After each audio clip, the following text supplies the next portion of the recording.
Hello, everyone. Welcome today to another Spirit Rock Podcast episode with your host, Charon Wood.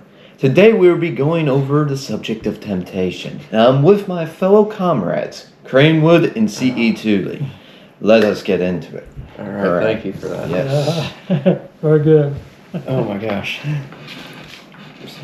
So today we're going to be starting off with Hebrews chapter 11, verse 15, which is talking about Abraham and Sarah after God had called them out to a different land to leave their home. And it says, verse 15, "And truly if they had called to mind that country from which they had come out, they would have had opportunity to return." And so, where is that temptation coming through?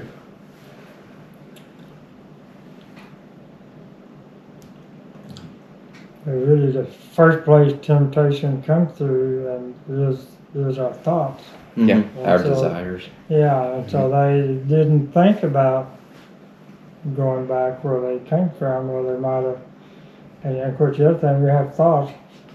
They'll probably get to the point of dwelling on it, Mm-hmm. and then it'll become more than just Not thought. just a thought, Mhm. because usually our actions follow our dominant thoughts, because Proverbs 23:7 says, "As man thinks in his heart, so Mhm. is he." Hmm. So your life is going the way of your thoughts. Yeah, yeah.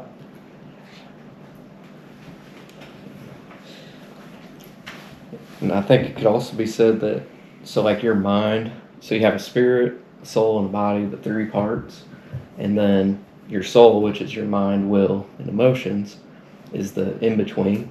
So your thoughts determine whether you're dominated by your spirit or by your flesh. So if you Mhm. got a lot of fleshly thoughts, then your flesh is going to Yeah. dominate, and vice versa.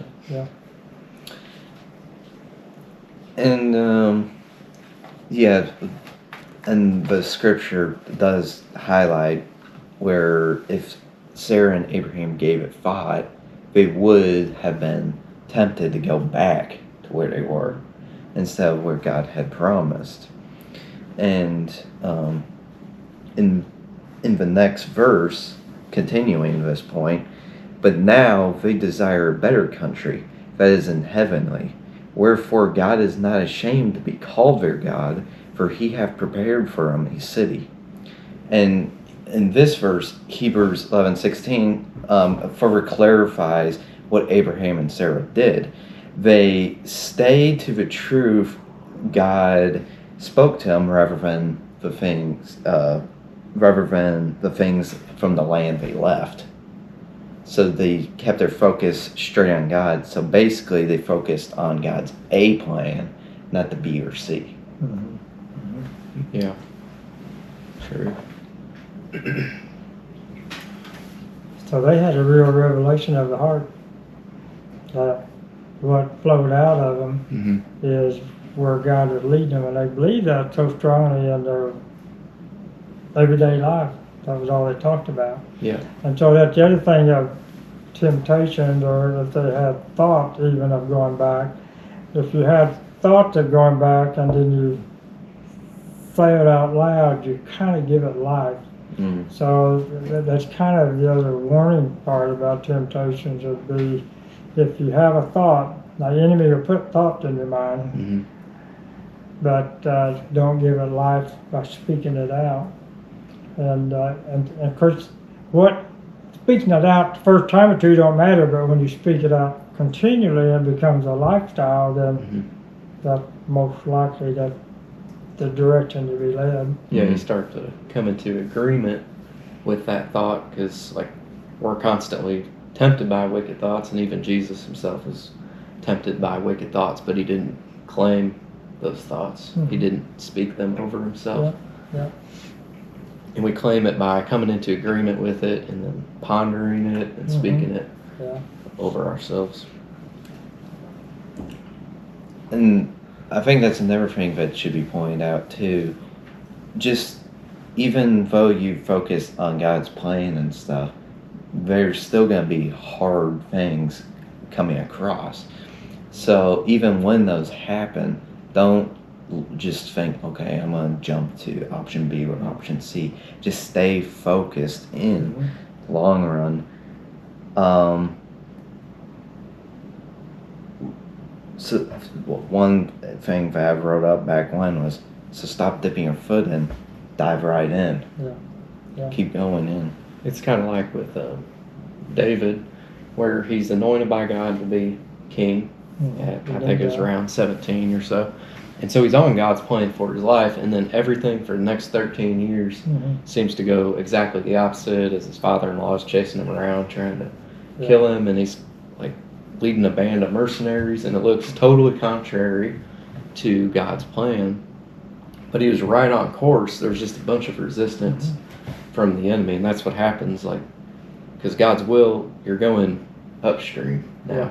You were floating downstream the way of the world, now you're turning upstream. Yeah. And so you'll face a lot of resistance. So you young folks have different temptation than us older folks. So what temptation do you have in your life now? Well, pizza buffet. That is extreme. Is it not to mention ice cream? Yeah. Yeah. Ice cream. The occasional If you're- cheeseburger too, you know. If you're trying to control temptation, don't walk into a buffet. Is Yeah. usually a good idea. So, but whenever you get that thought on your mind and you get to thinking, well, then you voice it out. It's, I want to go here, and then I want to go here. You know, Oh, yeah. eventually that's where you end up. It comes really subtle a lot of times too, and that's why you got to be bringing every thought into captivity, and you've got to watch your thoughts Yeah. and make sure what's coming into your head and what you're accepting and walking with Yeah. is from God and not from Yeah. the devil. Yeah. And so when you're faced with a temptation, how do you discern, well, which is good and which is right and which is wrong? No, do you want Yeah. vanilla, do you want chocolate? Yeah. Neither one of them bad. Yeah. So what do you do? Those are tough. Well, the chief way, like when a thought comes in my head and I have to discern whether it's God or not, Sure. or myself even, because it can be Yeah. God, devil, or yourself. Yeah. I look at, well, first off, whatever the word says over my feelings about the situation.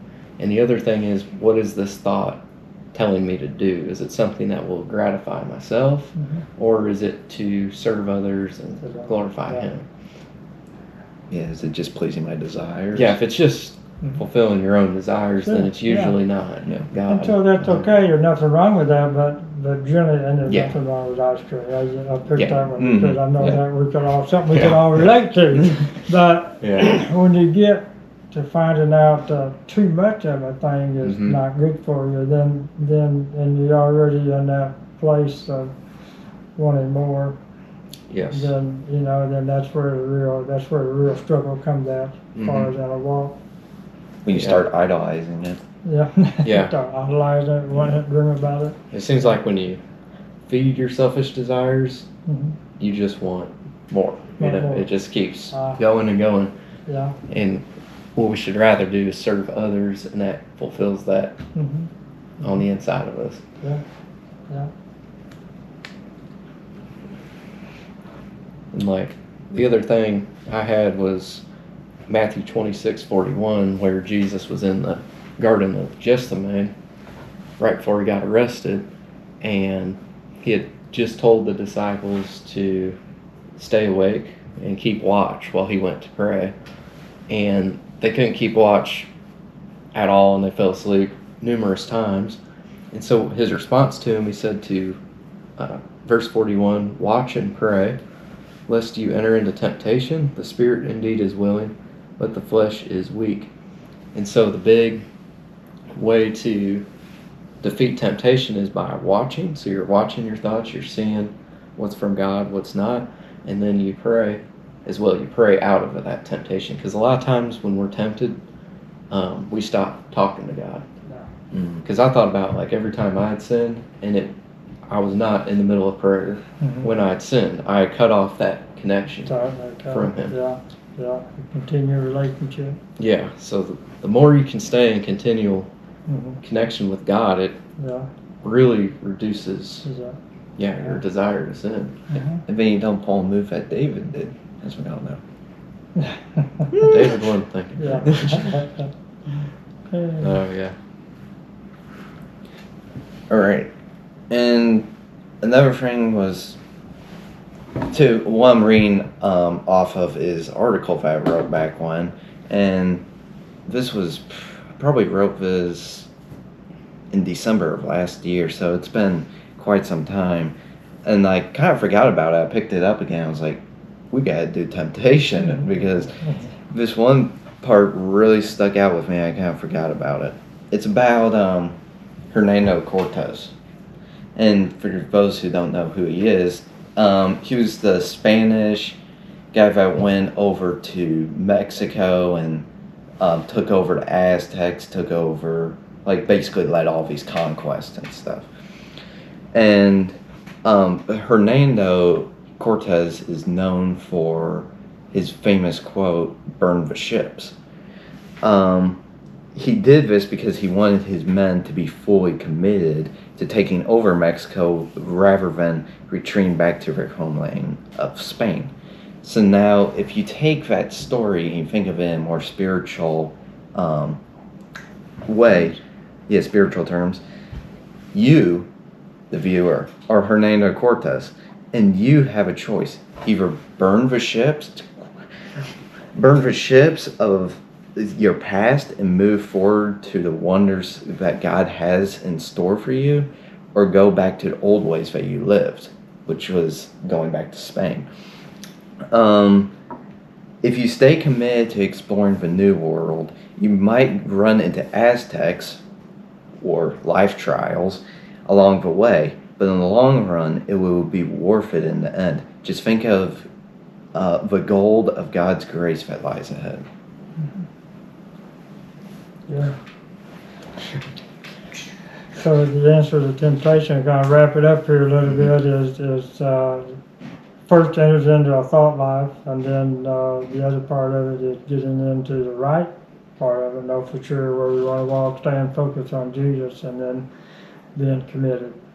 That's very good. Being committed is really, being committed to where path or wherever you're led to. Mm-hmm. That's very good thought. And the close out with Jeremiah 29:11 says, "For I know the thoughts that I think toward you, saith the Lord, thoughts of peace and not of evil, to give you an expected end." So, Amen. Yeah. all right. So we thank you for this time, and we'll see what questions we come up with next time. Yep. God bless. Make sure to like, subscribe, and share with others Oh too. yeah, yeah. do And that. comment.